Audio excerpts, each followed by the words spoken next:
ख़ास तौर से पिछले एक हफ्ते में हमारे जो पॉजिटिव केसेस हैं वो काफ़ी कम आए हैं, जो कि डायरेक्ट रिज़ल्ट है of the impact of lockdown.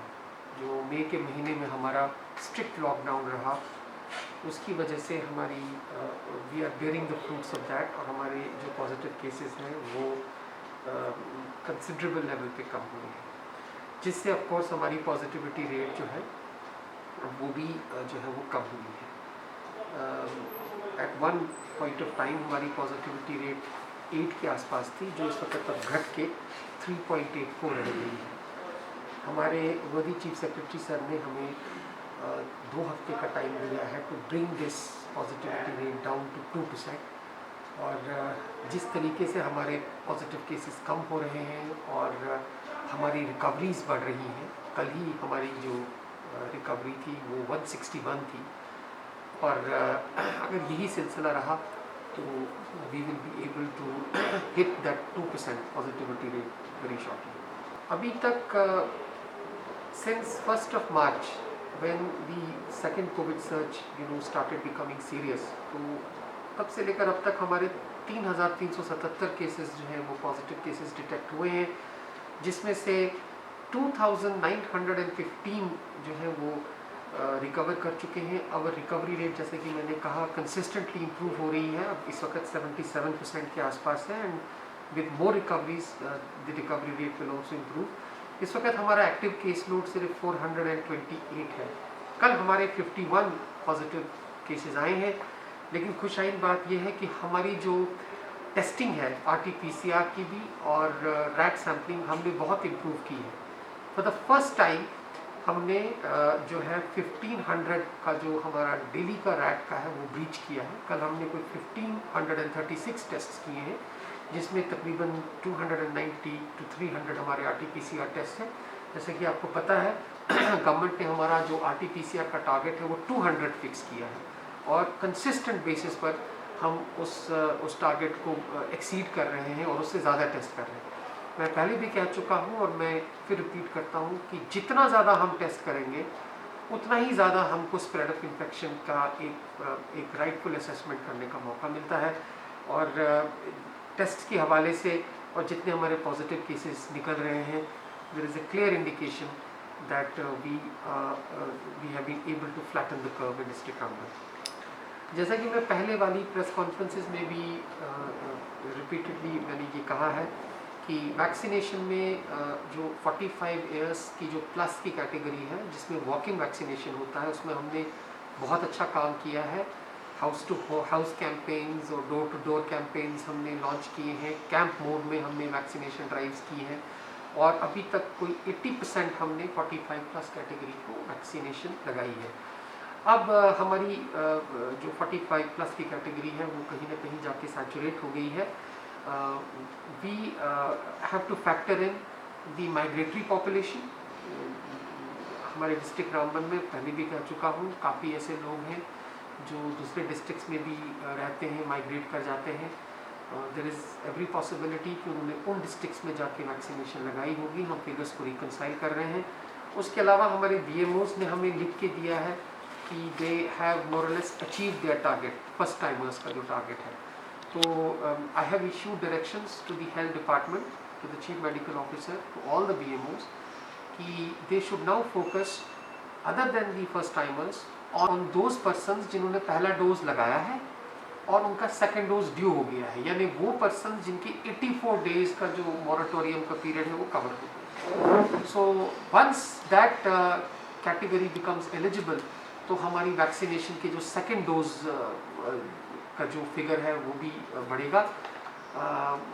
हमें उम्मीद है कि in a very due course of time the 18 to 44 category वाली जो हमारी विंडो है वो भी खुलेगी, और उसकी वजह से हम जो है अपनी वैक्सीनेशन को फर्दर स्केल अप करेंगे। इस वक्त ओवरऑल JKUT में रामबन डिस्ट्रिक्ट का in terms of percentage achieve we are at the 6th position right now in the overall UT। जैसा कि आपको पता है कि गवर्नमेंट ने जब रिलीफ मेजर्स अनाउंस किए थे to the vulnerable sections of the society, उसमें एक कैटेगरी हमारे कंस्ट्रक्शन वर्कर्स भी थे, लेबर कम्युनिटी थी। मुझे ये कहते हुए बहुत खुशी होती है कि कल ही हमने उनके अकाउंट्स में 1,68,68,00,000 रुपये अगेंस्ट 16,680 जो हमारे एक्टिव जॉब कार्ड होल्डर्स हैं उनके अकाउंट्स में जो सेकंड इंस्टॉलमेंट है वो ट्रांसफ़र कर दी है। अभी तक जो 2 महीने का रिलीफ जो गवर्नमेंट ने अनाउंस किया था वो हमने उनके अकाउंट में डीबीटी कर दिया है। ये कोई तकरीबन 3.25 करोड़ रुपए का अमाउंट है एट द रेट ऑफ 1,000 पर कंस्ट्रक्शन वर्कर। हमें उम्मीद है कि this money will provide some sort of relief to the families जिनका livelihood जो है वो impact हुआ है because of COVID, especially the restrictions in the month of May। प्रधानमंत्री गरीब कल्याण योजना का जहाँ तक ताल्लुक है तो पिछले महीने हमने 8,239.36 क्विंटल्स का जो फ्री राशन है वो फैमिलीज़ में डिस्ट्रीब्यूट किया है, BPL फैमिलीज़ में। और उसके अलावा अभी तक जून के पहले 1/3 हिस्से में हमने 1,820.97 क्विंटल्स जो है वो डिस्ट्रीब्यूट किया है। और इस फ्री राशन डिस्ट्रीब्यूशन की वजह से कोविड के मुश्किल वक्त में this has come as a blessing in disguise to these deserving families. ये वाला इशू हमने अपने असिस्टेंट डायरेक्टर फूड के साथ डिस्कस किया है। मुझे this has been brought to the notice of the authorities concern. As and well इसमें किसी किस्म की भी कोई जो डायरेक्शन आएगी we will get it implemented. In the mean time हमारे काफ़ी नॉन गवर्नमेंटल ऑर्गेनाइजेशंस हैं जिन्होंने अपने लेवल पर जो है डिजर्विंग फैमिलीज़ को जो जिनके पास BPL का राशन कार्ड नहीं है कैटर टू देम। और मैं उन नॉन गवर्नमेंटल ऑर्गेनाइजेशंस का, उन चैरिटेबल ऑर्गेनाइजेशंस का, उन वॉलंटरी ऑर्गेनाइजेशंस का शुक्रिया अदा करना चाहता हूँ जिन्होंने ख़ास तौर से मई के महीने में जब we had a complete corona curfew उसमें जो है वो मदद की और लोगों को खाना फराहम किया। जैसा कि आपको पता है गवर्नमेंट ने जो ये डिसीजन लिया था कि हम पंचायत लेवल पर रूरल जो हमारे कोविड केयर सेंटर्स हैं उनको एक्टिवेट करेंगे, उसके बाद से पिछले 1 हफ्ते 10 दिन में we have equip these panchayat covid care centres to a large extent. जैसा कि आपको पता है इन सेंटर्स में आपको हॉस्पिटल बेड्स, ऑक्सीजन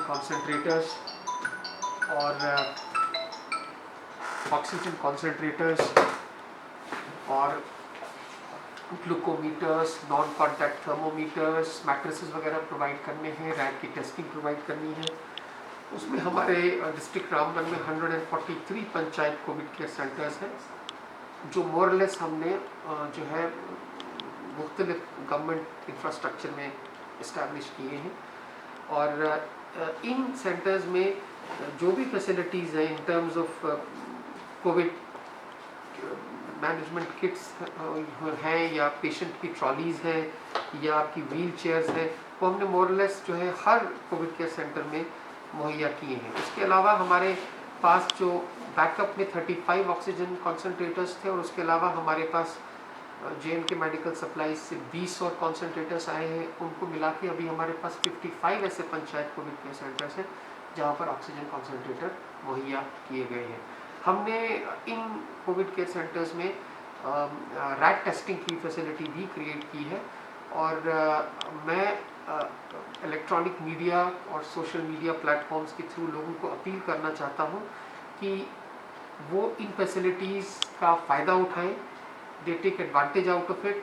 वो रैट टेस्ट कराएं। खुदा ना खास्ता अगर रैट टेस्टिंग के बाद वो पॉजिटिव डिक्लेयर होते हैं तो और उनके घर पे अगर एक्स्ट्रा और यानी सेपरेट वॉशरूम की या कमरे की जो फैसिलिटी सुविधा अगर अवेलेबल नहीं है तो वो इन कोविड केयर सेंटर्स में जो है अपने आप को आइसोलेट कर सकते हैं till they recover from the infection. ये जो पंचायत कोविड केयर सेंटर्स हैं हमारी कोशिश है कि इनकी ऑक्यूपेंसी बढ़ाई जाए। दीज कोविड केयर सेंटर्स जो हैं हमने सिर्फ डिमोज के लिए क्रिएट नहीं किए हैं। We want that people should voluntarily come and use these facilities if they test COVID positive. They will be provided all care, medical supervision में रखा जाएगा रैट टेस्टिंग के बाद in case they suffer any breathlessness, the facility of oxygen concentrator is there. उसके अलावा Covid management kits उनको दी जाएंगी, उनकी सुपरविजन की जाएगी ताकि वो फुली रिकवर करें। तो मैं एक मरतबा फिर लोगों से गुजारिश करता हूँ कि अगर उनके पास घर में फैसिलिटीज़ अवेलेबल नहीं है, अपनी घर की फैमिलीज़ को रिस्क में ना डालें और first come first serve basis पर इन फैसिलिटीज़ को अवेल करें। सर, जैसे मैं पहले भी कह चुका हूँ, हमारे टोटल 702 ऑक्सीजन सिलेंडर्स हैं, बी टाइप और डी टाइप, और our oxygen cylinders are adequately stocked, oxygen की कोई कमी नहीं है।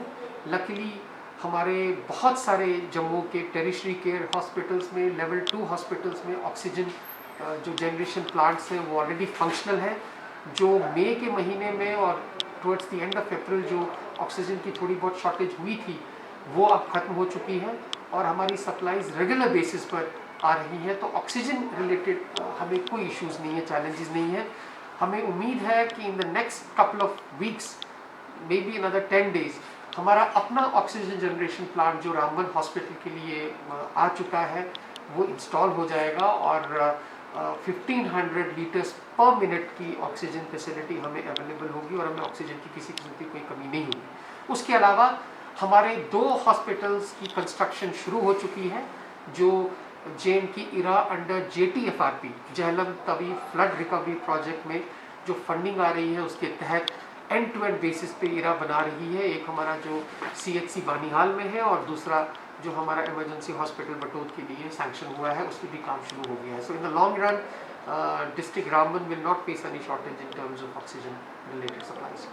7th of June को government has issued an order for constitution of district level task force in each district for providing care and protection to children affected and infected by COVID-19.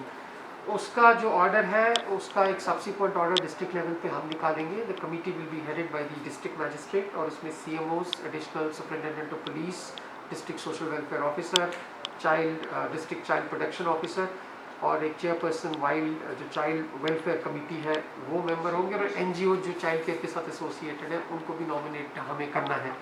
Very shortly we will issue that order और इसकी terms of references quite clear हैं। We have to collect data first. Data collect करने के बाद जो हमारी child welfare committees हैं they will decide their rehabilitation programs. This is directly for those families which have been affected because of the COVID-19 pandemic, जिसकी वजह से हो सकता है किसी के पेरेंट की डेथ हो गई हो या किसी का कोई नियर एंड डियर वंस की जो डेथ हो गई हो। So we are at it और इस district level task force committee को हम बहुत जल्दी एक्टिवेट करके जो डिजर्विंग जो चिल्ड्रन है impacted by this covid pandemic we will take due care. जो हमारी नोमैडिक पॉपुलेशन है हमारी 2-pronged स्ट्रैटेजी इनके लिए रहती है। एक वैक्सीनेशन और दूसरा इनकी फ्रीक्वेंट टेस्टिंग। जहाँ तक वैक्सीनेशन का ताल्लुक है, there are certain categories of people in the nomadic population who are highly resistant to vaccination, but with the help of army हमने काफ़ी कुछ जगहों पे ख़ास तौर से बानीहाल में स्पेशल कैंप्स भी किए हैं और नोमैडिक पॉपुलेशन को हमने वैक्सीनेट भी किया है। एंड एज आई सेड कि हम डीप पेनिट्रेशंस करके इनके इलाकों में गए हैं, डोक्स में गए हैं और वहाँ पर भी हमने वैक्सीनेशन की है। रैट टेस्टिंग को भी हमने स्केल अप किया है और फर्दर हम जो है इस टेस्टिंग को भी जो है वो एक्सपेडाइट करेंगे। Very active to any violation of the covid appropriate behavior. The worthy chief secretary has also issued directions. उन्होंने अपनी पहली ही मीटिंग में डायरेक्शन दी थी कि जो कोविड inappropriate behavior है that is intolerable. We have to zero tolerance on that. So taking a cue from that, उससे पहले भी डिस्ट्रिक्ट रामबन ने प्रोएक्टिवली वायलेटर्स के खिलाफ एक्शन लेके फाइन लगाया है। इवन कल के फिगर्स अगर आप देखें तो कोई 18,600 रुपये का फाइन हमने लगाया है। क्यूमुलेटिवली हमने तकरीबन 11.5 लाख रुपए का फाइन जो है वो डिस्ट्रिक्ट में लगाया है और एग्जेम्पलरी फाइन की जो ये जो हमारी एक्टिविटी है, हमारी जो ड्राइव है, ये कंटिन्यू रहेगी and we will not spare anybody जो मास्क के बगैर हो। When you talk of covid appropriate behaviour, it means कि you have to wear a mask, you have to wash your hands, you have to maintain physical distance You don't have to shake hands, you don't have to hug each other. There are certain people who still are not taking this seriously, और उनके खिलाफ we are going to crack down big. अभी हमको कुछ complaints receive हुई हैं, खास तौर से जब पार्शल हमारा अनलॉकिंग का फेज शुरू हुआ है, कि बहुत सारे ट्रांसपोर्टर्स जो हैं वो जो 50% ऑफ द सीटिंग कैपेसिटी को वायलेट कर रहे हैं, उनके खिलाफ मैंने ARTO को और ट्रैफिक पुलिस को भी रिक्वेस्ट की है, डायरेक्शंस दी हैं कि वो उनके खिलाफ इमीडिएट क्रैकडाउन करें, because that as I said is intolerable. These are the places, crowded places जो है जहाँ से इन्फेक्शन फैलने की पॉसिबिलिटी है. तो उन एक्शंस को हम कंटिन्यू करेंगे. उसके अलावा even when we are unlocking, our night curfew is in place, weekend curfew is also in place, जो 8 बजे से लेकर फ्राइडे को मंडे 7 बजे तक रहता है. तो वी आर श्योर कि these phases of curfews and locking down will help further to break the transmission of the coronavirus chain. अभी ऐसा नहीं है, जैसे कि आपको पता है कि the orders by the district magistrates or the chairpersons of the DDMA are issued consequent to the decisions conveyed to us through the State Executive Committee. As and when the State Executive Committee of the Department of Disaster Management, Relief, Rehabilitation and Reconstruction are issued, subsequent to that we issue orders. So our orders of the last week have continued this week also.